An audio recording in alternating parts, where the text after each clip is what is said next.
A'udzu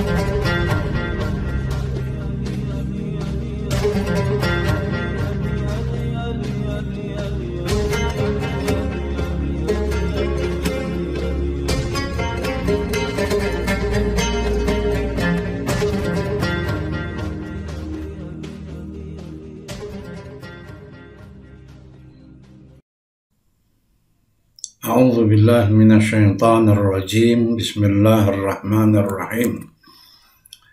Alhamdulillahi rabbil alamin wa bihi nasta'in. Wa sallallahu wa sallim ala sayyidina Muhammadin wa alihi thayyibin at-tahirin.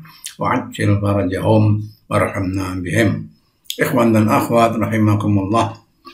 Masih berkenaan dengan ilmu Allah, ada satu pembahasan yang seringkali disalahartikan oleh sejumlah orang, ya, hingga menyebabkan kesalahpahaman. Oleh karena berkaitan dengan ilmu Allah, maka tak ada salahnya kita bahas di sini meskipun secara singkat saja, yaitu masalah al-bada', ya.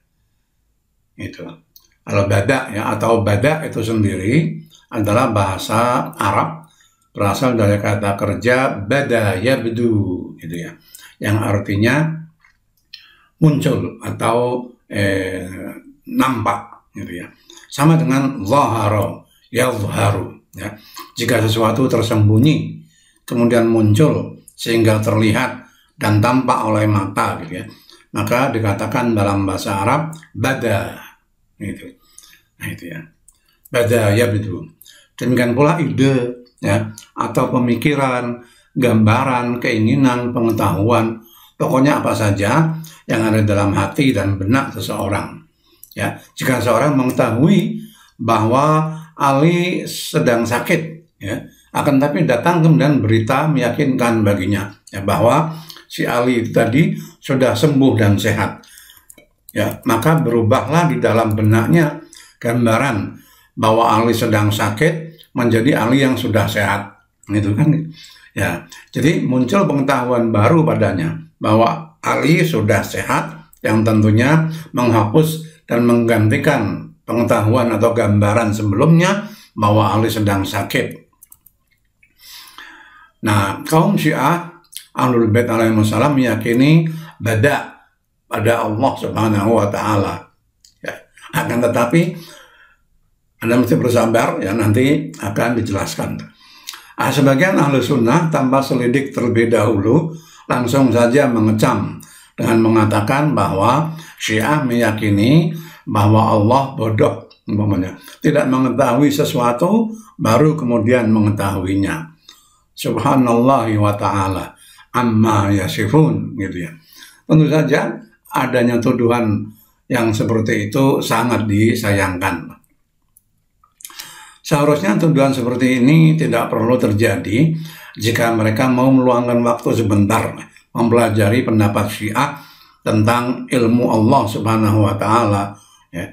Jelas sekali dalam kitab dan buku-buku karya ulama Syiah sejak dulu hingga sekarang bahwa sesuai dengan Al-Qur'an dan hadis Nabi serta Imam Ahlul Bait alaihimussalatu wassalam, dan sesuai pula dengan dalil-dalil akal, Syiah meyakini bahwa Allah Subhanahu wa taala mengetahui segala sesuatu sebagaimana yang telah dijelaskan, ya, dalam pertemuan sebelum ini.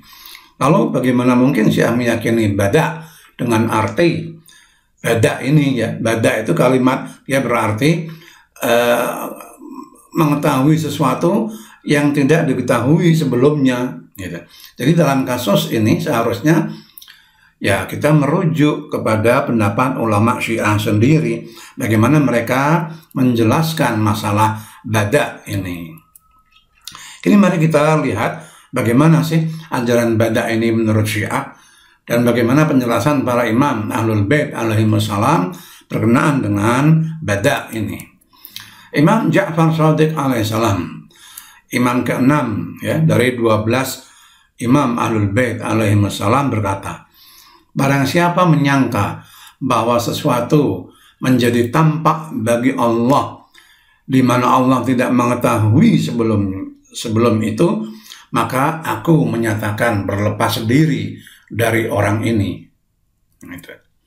Beliau juga berkata, Barang siapa mengatakan bahwa pada Allah berlaku badak penyesalan, maka menurut kami ia telah kafir dan mengingkari Allah yang agung.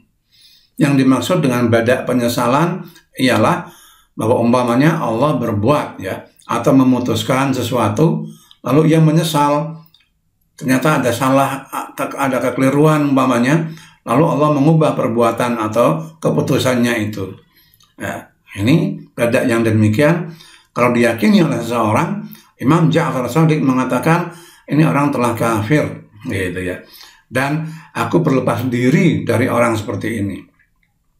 Adapun makna badak yang diyakini oleh Syiah Imamiyah ialah sebagaimana yang akan kami nukil dari Syekh Muhammad Husain Al-Kashiful Ghita, salah seorang tokoh besar Syiah Imamiyah yang pendapat-pendapatnya sangat diperhitungkan dan diakui kredibilitasnya di dunia Syiah. Dalam buku beliau berjudul Aslus Syiah wa Usuluha, halaman 263, yang kami terjemahkan secara bebas sebagai berikut.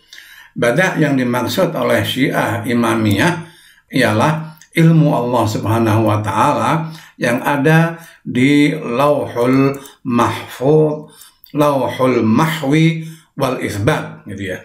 Ilmu Allah yang ada di Lauhul Mahwi wal Isbat, yaitu ilmu dan ketetapan Allah yang bisa berubah-ubah sesuai dengan kehendak Allah. Kadang-kadang diketahui oleh para malaikat muqarrabin yang kemudian memberitahukannya kepada para rasul dan nabi, yang pada gilirannya para nabi ini juga memberitahukannya kepada umat manusia.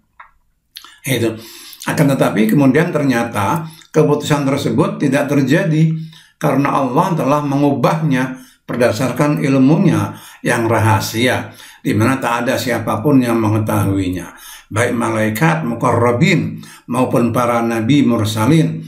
Ilmu Allah yang tersimpan inilah yang disebut ilmul kitab, sebagaimana dalam firman-Nya, yamhullahu ma yasha'u wa yuthbit wa indahu ummul kitab, bahwa Allah menghapus dan menetapkan apa saja yang Ia kehendaki, dan di sisinya terdapat ilmul kitab.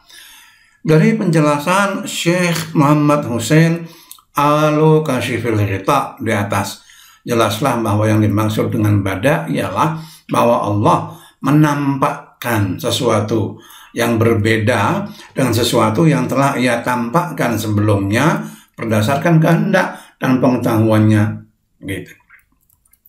Jadi dengan pengertian seperti itu yang sesuai dengan hadis-hadis dari para imam Ahlul Bait alaihimussalam, sama sekali tidak ada penisbatan kebodohan kepada Allah. Dengan demikian, badak itu sendiri sebetulnya memiliki dua makna dan arti. Yang pertama ialah munculnya pengetahuan atau keputusan baru yang tidak diketahui sebelumnya. Dan yang demikian ini terjadi pada manusia. Sedangkan makna yang kedua ialah pengubahan dan penggantian ketetapan atau takdir yang dilakukan oleh Allah berdasarkan pengetahuan dan kehendaknya. Di dalam Al-Quran banyak sekali hal-hal yang dinisbatkan kepada Allah, padahal secara lahiriah semua itu tidak sesuai bagi Allah secara hakiki, gitu ya. Di antaranya ya dikatakan umpamanya bahwa Allah itu lupa. Allah berfirman, nasullaha fanasiyahum. Mereka melupakan Allah, maka Allah pun melupakan mereka. Gitu. Demikian pula dikatakan bahwa Allah berbuat makar, umpamanya, wa makaru wa makarallah wallahu khairul makirin. Mereka berbuat makar dan Allah pun berbuat makar, dan Allah adalah sebaik-baik pembuat makar. Demikian pula ayat-ayat yang mengatakan bahwa Allah itu marah atau murka, Allah senang, gembira, gitu ya, atau rela dan sebagainya. Semua itu secara lahiriah adalah sifat-sifat atau perbuatan-perbuatan yang sama sekali tidak sesuai bagi Allah Subhanahu wa taala, sehingga harus diberikan arti yang sesuai dengan keagungan Allah Subhanahu wa taala. Allah lupa maksudnya ialah Allah melupakan, gitu loh, mengabaikan dan meninggalkan mereka dalam kesengsaraan. Bukan Allah tidak ingat mereka, Allah atau ya lupalah, tidak tahu mereka. Allah berbuat makar, maksudnya ialah bahwa Allah mengembalikan kejahatan makar kaum munafikin kepada diri mereka sendiri. Bukannya Allah itu sendiri berbuat atau menciptakan makar tandingan untuk mereka. Ya. Allah marah atau murka, maksudnya ialah bahwa Allah mendatangkan siksa dan balasan setimpal kepada mereka yang berbuat maksiat. Itu kemarahan Allah, gitulah. Sedangkan yang dimaksud dengan Allah senang atau gembira dan sebagainya ialah bahwa Allah merahmati dan memberikan pahala kepada orang yang berbuat kebaikan. Demikian pula halnya dengan bada yang disebutkan di dalam beberapa riwayat baik Sunni maupun Syiah, diartikan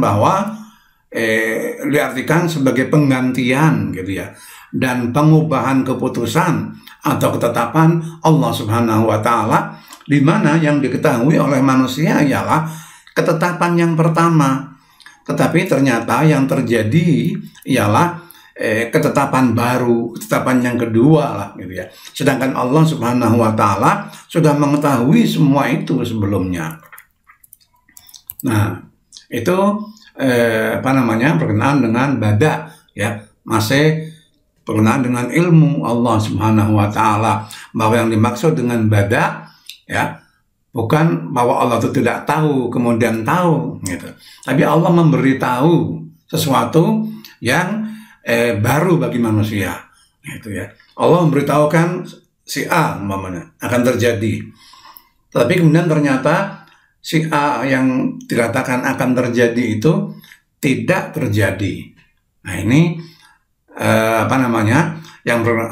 yang disebut, gitu ya, dengan bada. Jadi mengubah, Allah mengubah, Allah menampakkan, bukan tampak bagi Allah.